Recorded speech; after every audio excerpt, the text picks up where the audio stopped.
উঠো হবো যাবিরা করবি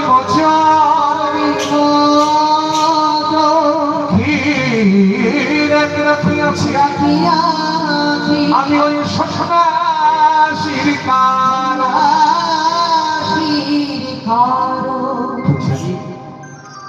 উঠো উঠে দেখো আমি আমার বিপবর্ষণে দাঁড়াবে একখানি ক্ষীরভাণ্ড চুরি করে রেখেছি, কিন্তু দয়াময় তুমি চুরি করতে গেলে কেন?